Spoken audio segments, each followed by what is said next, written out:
क्यों ज़रूरी है यह यात्रा। अब किसी के मन में सवाल आ सकता है कि हम मनुष्य तो है ही, हमारी चेतना मनुष्य स्तर तक तो विकसित है ही, फिर चेतना को जानने से क्या होगा।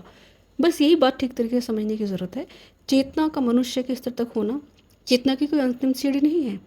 चेतना का विकास इसके आगे भी संभव है।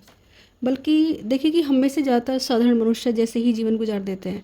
सुबह उठे, नहाए, नाश्ता किया, कॉलेज या ऑफिस चले गए, फिर पढ़ाई लिखाई की, नौकरी की, पैसे कमाए, ज़रूरत महसूस हुई तो थोड़ा नाम भी कमाया, शादी की, बच्चे पैदा किए, मकान बनाया, गाड़ी खरीदी, कुछ दिन उसमें मकान में रहे और फिर मृत्यु को प्राप्त हो गए।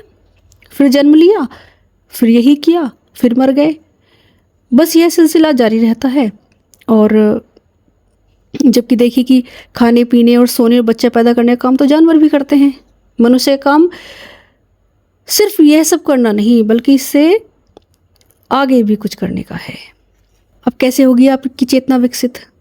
किसी भी शरीर शक्ति को प्राप्त करने के लिए कड़ा परिश्रम करना होता है, जिसे तप कहते हैं, तपस्या कहते हैं। मैंने पहले भी बताया था आपको कि कुछ भी प्राप्त करना है आपको, उसके लिए आपको साधना तो करनी होगी, तपस्या तो करनी होगी। कड़े परिश्रम के बिना, कठिन तपस्या के बिना हासिल नहीं हो सकता।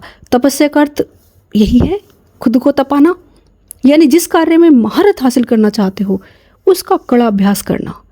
चेतना का लक्षण अवेयरनेस है, यानी कि चेतना का लक्षण है जागृति।